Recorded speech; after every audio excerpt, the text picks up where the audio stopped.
some people have never been taught to write in their books, or have been taught not to write in books, or have no idea what to write in them.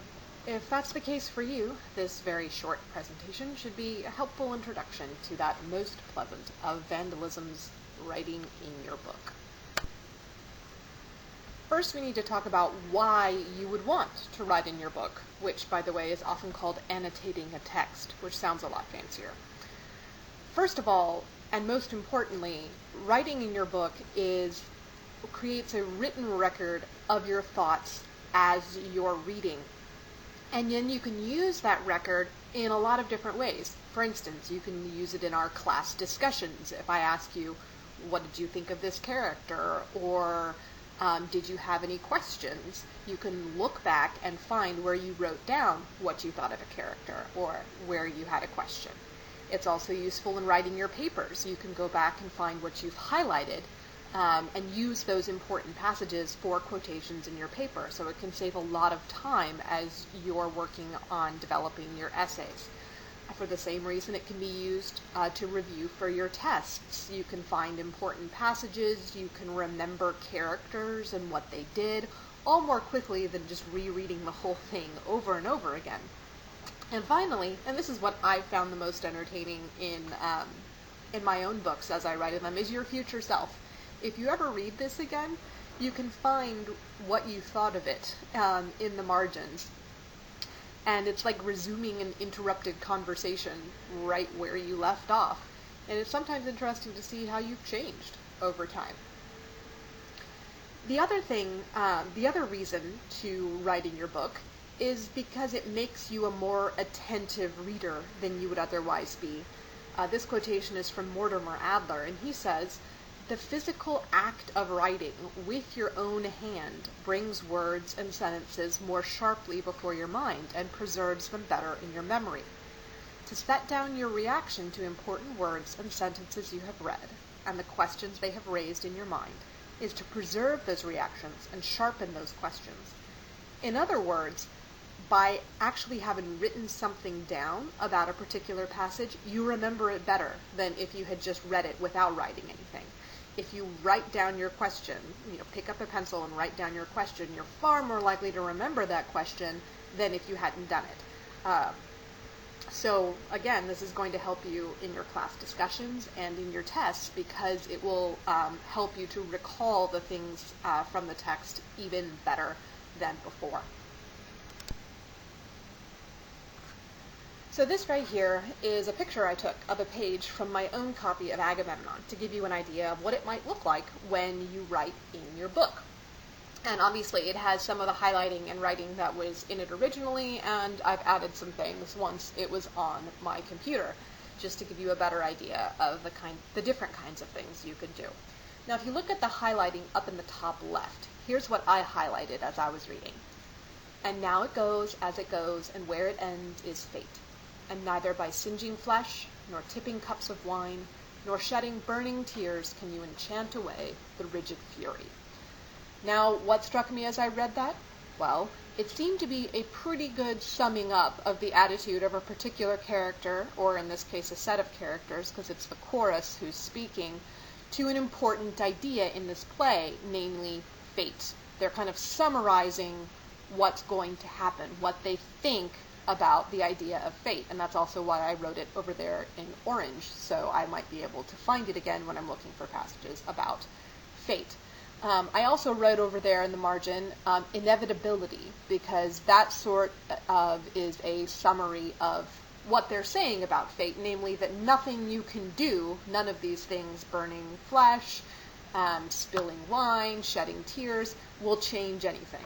What's going to happen is going to happen, and there's nothing you can do about it. And so that helps me crystallize my understanding of what they're saying in that passage. If you look a little further down on that page, you'll see a blue question mark. And so perhaps as I was reading, I read this passage. "We are aged past aging, gloss of the leaf shriveled, 3 legs at a time we falter on." At this point, I might have had a question. like, what do you mean 3 legs? These are like human beings, so are they like as an image of a dog that's lame or something? What exactly do they mean by saying 3 legs at a time? So when I ask in class, did you have any questions, you'd be able to open your book, flip through, find this question mark, and say, hey, what did they mean by 3 legs at a time? What is that significant? What does that mean? Okay. If you look at the top of the next page, you can see that I wrote fire and light over there in the margin. And looking at the text, it says, Argos blazes, torches race the sunrise up her skies. What happened is that I noticed, hey look, there are 3 different kinds of light in those 2 lines, right? Blazing fire, torches, and sunrise. And since light and fire are a repeated image throughout this play, and also, incidentally, it's something I'm going to be telling you to look for as you read, I noted it in the margin. So if you're looking to write, or say, for example, write about images of fire and light in a paper, you would be able to find this one pretty readily just flipping through your book. Now further down, that first orange highlighted passage, that's another example of me kind of summing up what they're saying to make it easier for me to remember. It says, the gods breathe power through my song. My fighting strength, persuasion, grows with the years.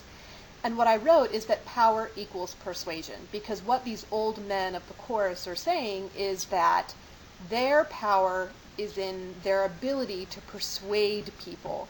They don't have the fighting strength of young men, but they have their own kind of fighting strength in their persuasion, and it actually gets stronger as they get older as opposed to getting weaker, which is what you would assume about fighting strength. So I write in the margin, power equals persuasion, so I can remember that idea. And finally, down at the bottom, I have an orange exclamation point. And if you can see why I have an exclamation point. It says murdered children. That's certainly a surprising sort of thing. Here's what the passage says. They plunged their claws in a hare, a mother bursting with unborn young, the babies spilling quick spurts of blood, cut off the race, just dashing into life. That's a really shocking and violent image. So I wrote an exclamation point because that's what I was thinking as I was reading it. Like, wow, that's a pretty vivid image of murdered children. Maybe that's going to be important later on.